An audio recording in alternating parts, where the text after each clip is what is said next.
오늘 우리에게 주신 하나님의 말씀 잠언 16장 25절로 33절의 말씀을 보도록 하겠습니다.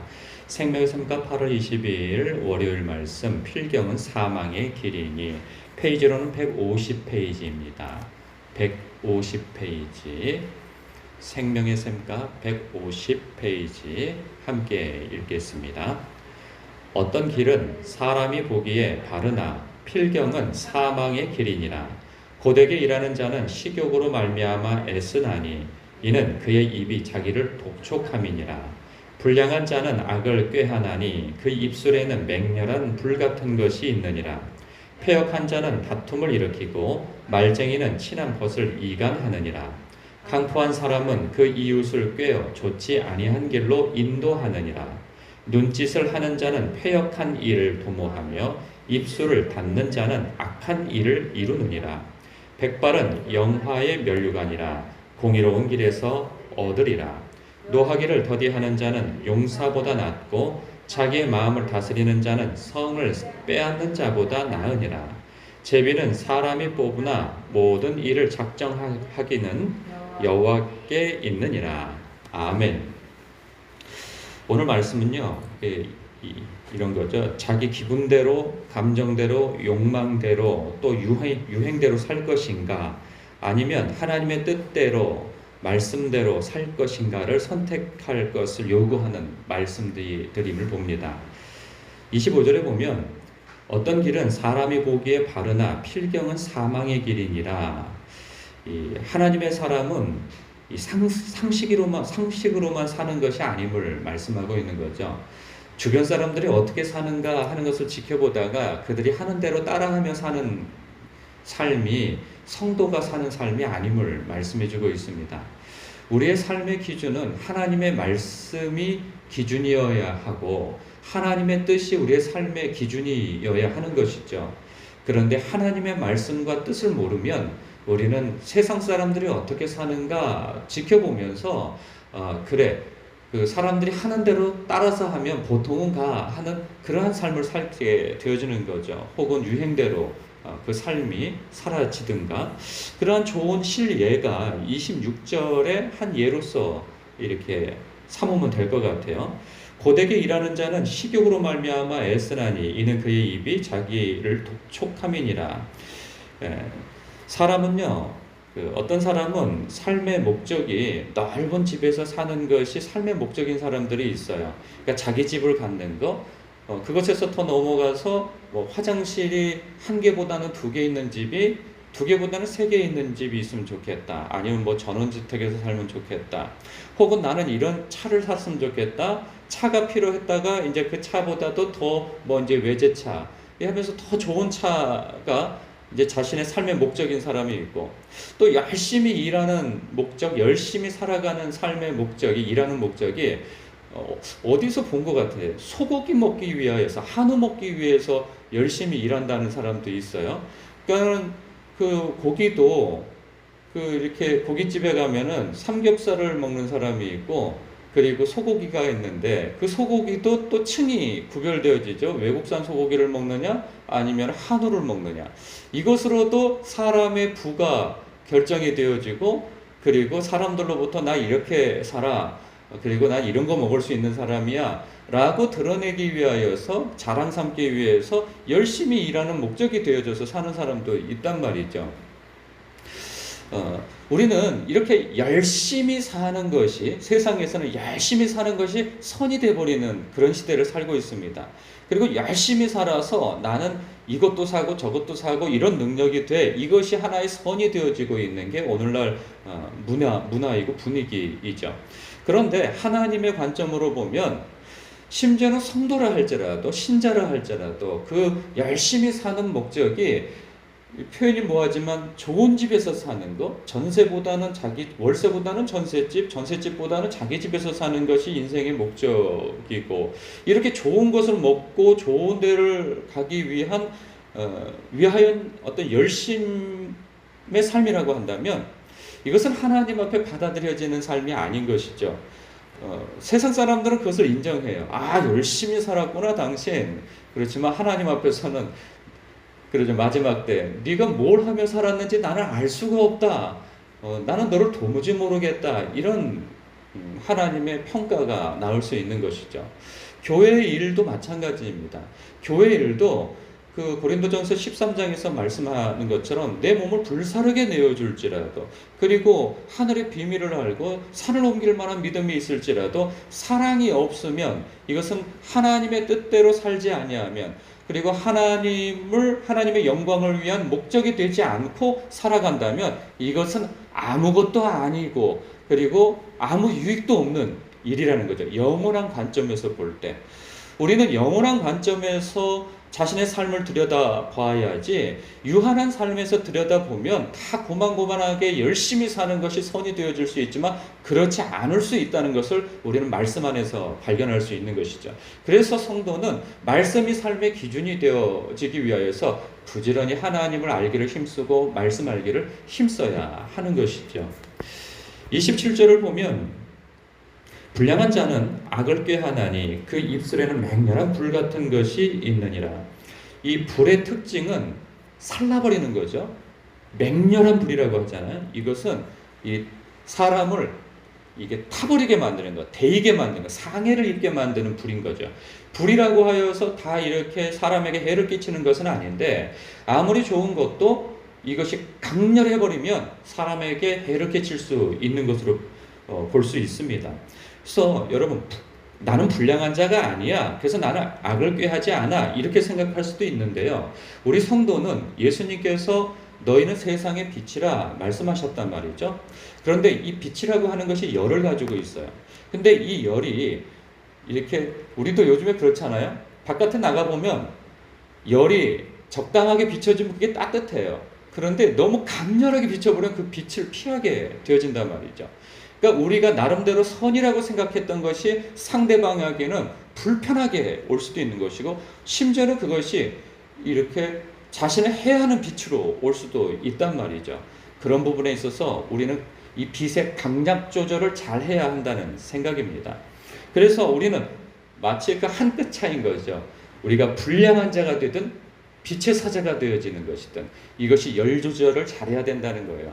자기 소견에 옳은 대로 선행을 행하는 것도 옳지 않습니다. 사람은 이 상대방을 사랑하는 것도 자기중심적으로 사랑하는 경우가 많단 말이죠. 이게 그래서 어려워요. 사랑한다는 것은.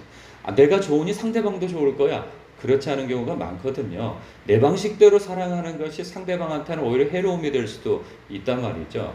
우리는 이렇게 대놓고 불량한 짓을 하고 살지는 않습니다. 이렇게 악을 꾀하고 입술에는 맹렬한 불이 달려있어서 막 험담과 아주 센 소리를 하고 이렇게 살지는 않는단 말이죠. 그랬을 때 이 말씀이 우리에게 도움되어지는 말씀은, 우리가 세상의 빛으로 살지만 하나님의 뜻대로 하나님의 사랑을 닮아서 사랑을 해야지, 자기 소견의 성향에 옳은 대로 사랑을 하는 것도 조심해야 되겠다 하는 것입니다. 28절은 패역한 자는 다툼을 일으키고 말쟁이는 친한 벗을 이간한다. 이거 하나님께서 아주 싫어하시는 거죠. 하나님은 분열하는 것을 싫어하십니다. 물론 선의에 의하여서 하나님의 뜻대로 분열되어지는 것이 있을 수 있으나, 대개는 이 자기의 욕망에 따라서 행하는 것 때문에 그 공동체가 분열을 일으키게 되어지는 거죠. 그래서 이 패역한 자는 다툼을 일으키고 말쟁이는 친한 벗을 이간하는 거예요. 그러나 하나님께서는 이리 말씀하시죠. 화평케 하는 자는 복이 있나니 저가 하나님의 아들이라 딸이라 일컬음을 받을 것이다. 하나님의 성품은 분열된 것을 하나로 하시는, 모으시는 분이시나 말이죠.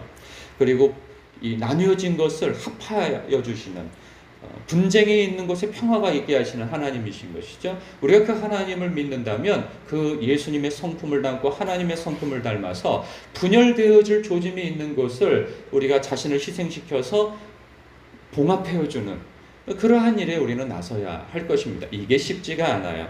괜히 끼어들었다가 오히려 더 어려움을 겪는 일들이 많이 있거든요. 중간에 섰다가 양쪽에서 손가락질 당하고 어려움 당한 일들이 있어요. 그래서 화평케 한다는 것이 자기 희생이 있지 않으면 참으로 어려운 일입니다. 그러나 이 일을 하는 사람들이 하나님의 사람인 것이죠. 29절, 강포한 사람은 그 이웃을 꿰어 좋지 아니한 길로 인도하느니라. 이러한 일이 있어서는 안 되는 거죠. 우리 주님께서는 착한 행실로 말미암아 하나님께 영광을 돌리게 하라 이리 말씀하셨습니다. 우리의 삶이 다른 사람을 께서 좋지 않은 길로 인도하는 대로 해서는 절대로 안 될 것입니다. 언제나 우리 주님께서 말씀하신 바 나의 행실이 당신의 삶을 보니 당신은 정말 믿는 사람이요 예수 믿는 사람이 이렇게 사는 것이 맞소. 이러한 평가가 우리 주변에서 일어나길 정말로 바라는 바이고 축복하는 바입니다. 쉽지는 않죠. 이렇게 사는 게 쉽지는 정말 않습니다. 그러나 하나님의 사람들이 살아야 할 삶인 것이죠. 30절 눈짓을 하는 자는 패역한 일을 도모하며 입술을 닫는 자는 악한 일을 이루느니라. 어떤 나쁜 일을 공모하기 위해서는 한두 사람을 놓고 여러 사람이 눈짓을 해서 합을 맞춰야 하는 것이죠. 그런데 이것은 나쁜 일도 그렇게 해서도 하지만 좋은 일도 그렇게 해서도 할 수 있는 것입니다. 한 사람을 어떤 허물과 좋지 않은 것을 덮어주기 위하여서 서로 눈을 맞추고 합을 맞출 수도 있는 것이죠. 그리고 입술을 닫을 필요도 있는 것이죠. 그러니까 이 좋지 않은 것에 대하여서 그러죠. 마땅히 하여야 할 증언을 하지 않는 것이 입술을 닫는 자의 악한 일인 것이죠. 여기서는. 그러나 상대방의 허물을 덮어주는 것, 그리고 그를 용서하고 용납하기 위하여서 서로 입을 닫는 것도 필요한 것이죠. 우리는 눈짓을 하는 것과 입술을 닫는 것이 때에 따라서 이것이 하나님의 사람이 해야 할 좋은 일이 될 수도 있고 나쁜 일이 될 수도 있는 것이죠. 그래서 상황과 형편과 사람에 따라서 우리가 하나님의 사람답게 주님의 뜻에 합하게 입술을 닫고 눈짓을 하는 사람 되어야 할 것입니다. 그런가 하면 31절 백발은 영화의 면류관이라 공의로운 길에서 얻느니라.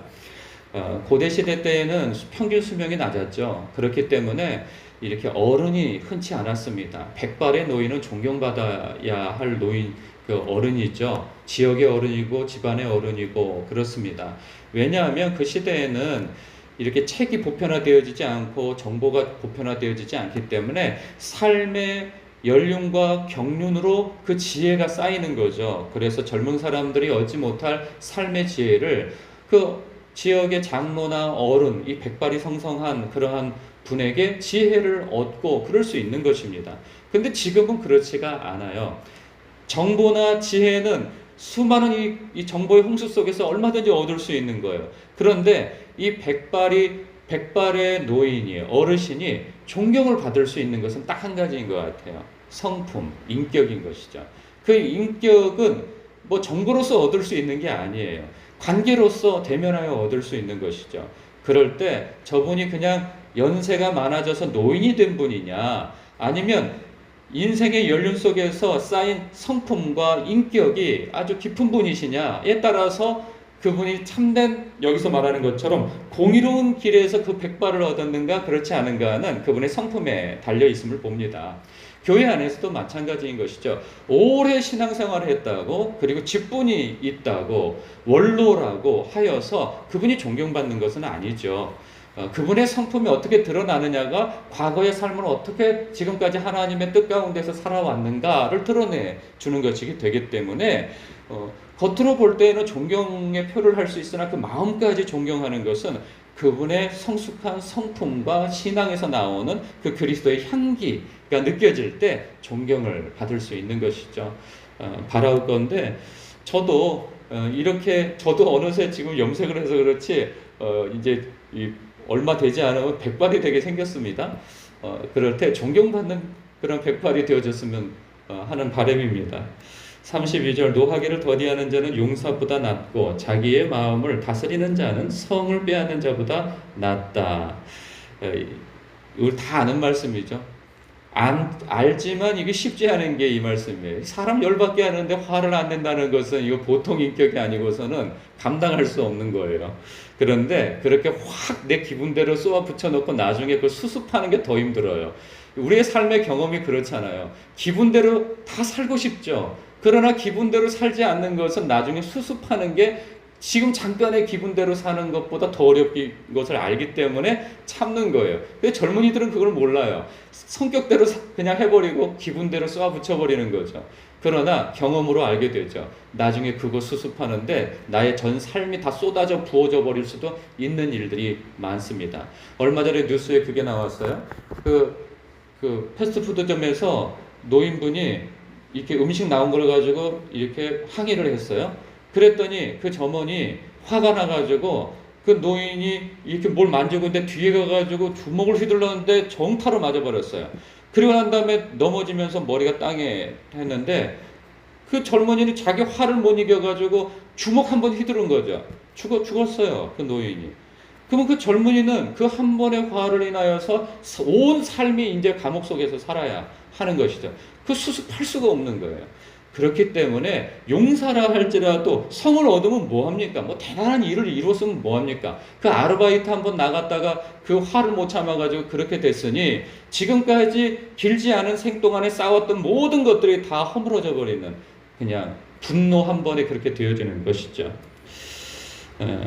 우리의 삶 속에 소소한 일들 속에서 분노를 주님 안에서 참아낼 수 있는 그런 어떤 에너지, 좋지 않은 에너지를 선한 에너지로 바꿀 수 있는 그런 훈련이 우리의 삶 가운데 되어져야 할 것입니다. 33절 제비는 사람이 뽑으나 모든 일을 작정하기는 여호와께 있느니라. 우연한 삶이 우리에게 없다는 말씀이죠. 우리의 삶은 하나님의 주권 속에 있는 것입니다. 제비도 자기가 뽑는 거죠. 그러나 그 결과는 하나님께 맡겨져야 하는 거죠.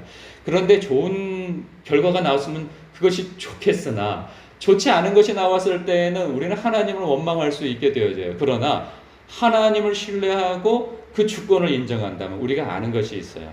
하나님은 전능하신 하나님이시고 하나님은 날 사랑하시는 이시기 때문에 내 앞길을 앞서 행하신다는 거죠. 결론은 잠깐 눈에 보여지는 그 어려움의 다가 아닌 거예요. 하나님께서는 그것을 통하여서도 우리를 합력하여 선으로, 합력하여 복으로 인도하시는 하나님이신 것을 알기 때문에 내일 어떤 일이 일어날지는 우리는 알지 못하지만 날 사랑하시는 이가 내 앞길을 운행해 가시기 때문에 우리는 내일을 두려워하지 않고 오늘을 소망 가운데 살 수 있는 것이죠. 그 이유는 날 사랑하시는 하나님이 전능자이시기 때문에 가능한 일입니다. 오늘 여러분 오늘 잠깐의 삶을 또 하루를 살아가지만 여기에 걸리는 어떠한 말씀들이 우리에게 있어요. 여러분 마음 가운데 어떤 한 말씀이 마음에 와닿거든 그 말씀을 붙들고 거룩한 씨름을 해나가시는 여러분 되시길 주님의 이름으로 축복합니다. 기도하겠습니다.